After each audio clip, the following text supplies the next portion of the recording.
El presbítero y director de la Casa del Migrante Francisco Pelizari dijo que en lo que va del año ha aumentado la cantidad de atención a grupos familiares que buscan ayuda humanitaria, tras haber salido de sus países junto a sus hijos.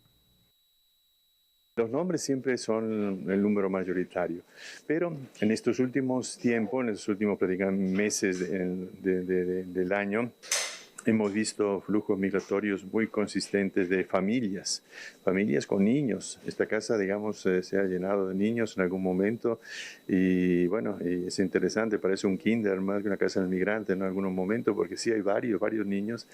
Y esto quiere decir que es una migración mucho más dramática de lo que era anteriormente, ¿no?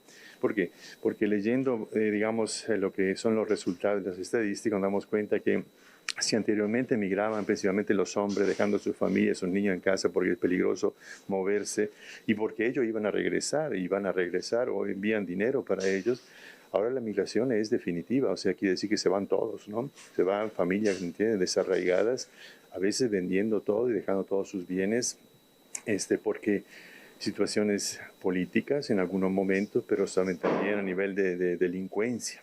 De hecho, el motivo de migración en sus últimos tiempos, últimos años, podemos decir, ha aumentado en el aspecto del testimonio que dan los migrantes de haber optado, o mejor dicho, ser obligado a emigrar justamente por el factor violencia, ¿no?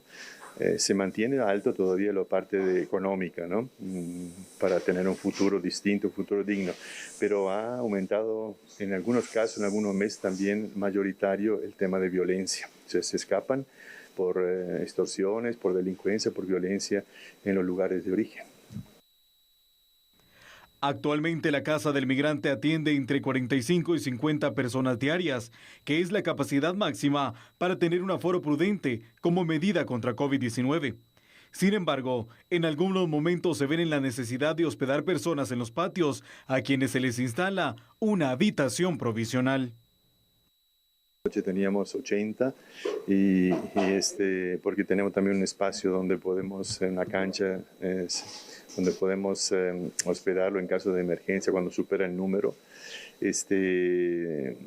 con algunas colchonetas y los baños y todo lo que puede ofrecerse de manera un poco emergente y precaria, ¿no? Como son las mini caravanas, ¿no?, que se presentan en algunos momentos. Por otro lado, los migrantes que se quedan por un tiempo prolongado en el lugar aplican a una oportunidad de retorno voluntario, en el que se le costean los gastos del vuelo hacia su país.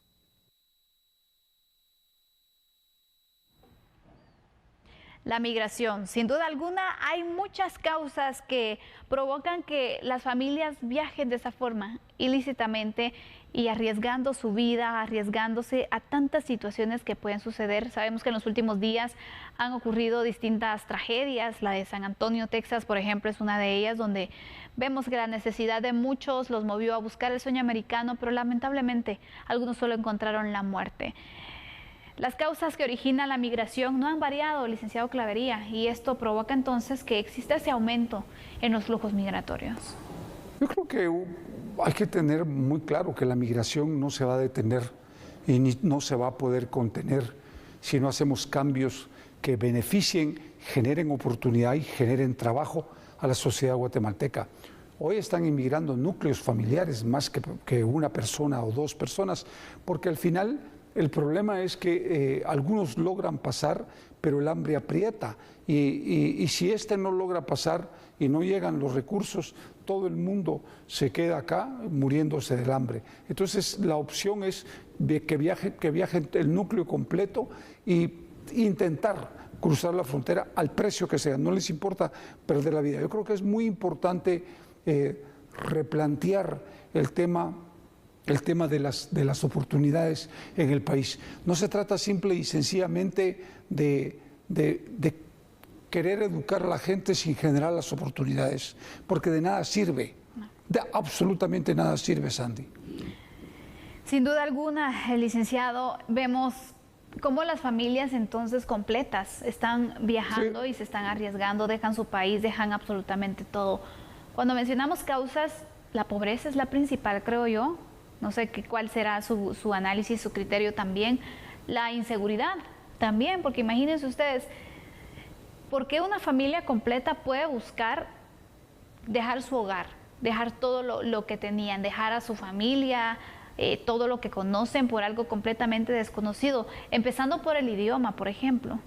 Yo creo que efectivamente usted lo está planteando, las causas son multicausales y una de ellas es la pobreza, la falta de oportunidades y la violencia. La gente emigra también por la violencia, es decir, las áreas marginales del país, en las áreas más populares del país se generan grandes actos de violencia que en muchos de los casos no salen a la luz pública y que nosotros los trasladamos a la opinión pública vía los canales, pero que efectivamente uno no está en los zapatos de esa gente. No. Y entonces el problema es muy simple, porque uno dice, bueno, es que no, los norteamericanos no tienen por qué permitirles entrar, y es correcto, yo estoy de acuerdo, la inmigración ilegal no se puede ni se debe permitir desde ningún punto de vista, de acuerdo con los planteamientos de los norteamericanos, pero la situación en la que vive la población guatemalteca, en el que no hay un futuro que se vislumbre mejor, en el que puedan tener acceso a comer los 3 tiempos y a vivir en paz, creo que obliga a cualquier familia a ver la posibilidad de irse. Es preferible morir antes de quedarse en un lugar a morir de inanición o morir de muerte violenta por las estructuras criminales que operan y funcionan en esas áreas. Así es, vamos a ir con unos datos para que ustedes también puedan tener más elementos para este análisis que es tan preocupante, la migración, que seguimos hablando cada vez de este tema y no vemos que haya una solución o que cambie la situación también. Varios son los temas y las causas, como le indicábamos, que mueven la migración. Y cuando vemos las cifras que nos dejó el año pasado, Guatemala recibió a 113.626 migrantes desde México y Estados Unidos, lo que equivale a un fuerte aumento con respecto al año anterior, al 2020, por ejemplo, cuando hacemos la comparativa. Un cambio importante es que la mayoría de los deportados del 2021 procedieron de México. En años anteriores la mayoría provenía de Estados Unidos, pero también eso tiene una explicación. Recordemos que en 2020 fueron deportados 43.900 migrantes retornados por la pandemia. En 2019 fueron deportadas 15.000 personas y en 2018 más de 92.500 personas fueron deportadas. Vamos con otras cifras, porque las cifras que se dan a conocer de este año muestran que por la vía aérea, como es usual, el mayor número de retornados proviene de los Estados Unidos. 26.643 retornados de la Unión Americana y 9.051 retornados desde México. Junio ha sido el mes con más migrantes retornados y enero ha sido el mes con el menor número de retornados. Para hacer las comparativas también, las cifras parciales de julio también muestran un alto número de personas deportadas, principalmente vía Estados Unidos. Estas son las estadísticas entonces que tenemos de enero a lo que va de julio. Y vean ustedes qué preocupante es esto también, porque vemos entonces son guatemaltecos que han intentado llegar a suelo norteamericano, han intentado conquistar y hacer realidad el famoso sueño americano, pero han sido interceptados, han sido localizados, ya sea en México, ya sea en los Estados Unidos, o bien esa situación que se daba y que eso justifica también porque muchos fueron deportados vía México por el traslado que se tenía directo a México y bueno, México que se encargue de hacer la deportación, ¿no? Entonces es otro de los puntos, no es que solamente hayan sido localizados en territorio mexicano, pero estas cifras muestran la cantidad de guatemaltecos que son localizados, pero también nos hace hacer una comparativa e imaginarnos la gran cantidad de personas que están buscando el sueño americano, quienes lo lograron, quienes murieron en el intento, quienes fueron interceptados por grupos organizados, porque también pasa esta situación. Entonces, ¿cuántas personas realmente podemos contabilizar? Es una cifra que realmente nadie va a tener.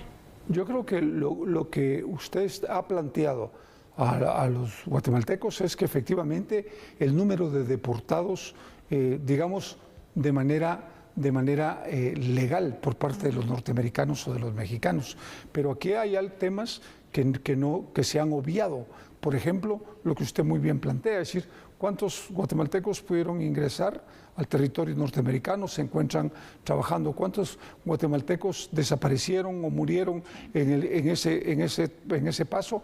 ¿Cuántos guatemaltecos se quedaron secuestrados o retenidos por estructuras criminales en México? ¿Y cuántos de los que regresaron vuelven a intentar regresar? Que de cada 10, 4 van a hacer el intento de acuerdo con la información que se maneja. Por lo tanto, lo que uno saca en conclusión es que, y de acuerdo con la información que usted proporciona, es que va creciendo la migración en lugar de ir decreciendo. Claro. Por lo tanto, creo que el esfuerzo tiene que ser lo que dijimos al principio, crear fuentes de trabajo, generar oportunidades y una vida mejor y digna, sin violencia, para que la gente se pueda quedar. Si no, todo el mundo, Sandy. Así es, la verdad es de que coincido con esto, ¿no? El hecho de generar fuentes de trabajo, de poder mejorar las condiciones, mejorar la economía, mejorar la seguridad del país, pero sobre todo yo creo que lo importante, lo esencial para poder tener todo esto es comenzar, accionar, empezar a hacer entonces todos esos proyectos, porque no estamos inventando el agua azucarada. Sabemos que las principales causas por las que muchos guatemaltecos abandonan el país, por los que se están arriesgando para llegar a los Estados Unidos y tener una mejor oportunidad, esa oportunidad que el país no les está dando, es por medio de esto que hemos indicado: trabajo, seguridad, mejores condiciones. Imagínense, si ustedes tienen esto, ¿cómo van a querer dejar su país?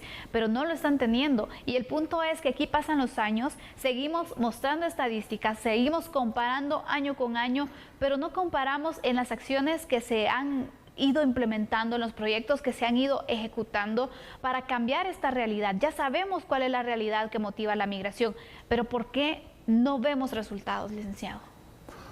Yo creo que efectivamente el problema radica en que no hemos definido políticas públicas para que los guatemaltecos tengan acceso a mejores oportunidades y trabajo.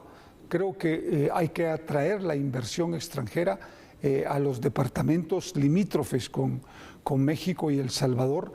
Creo que hay que hacer un esfuerzo muy grande porque los empresarios guatemaltecos inviertan en el país, pero que su inversión y sus ganancias sean retornables.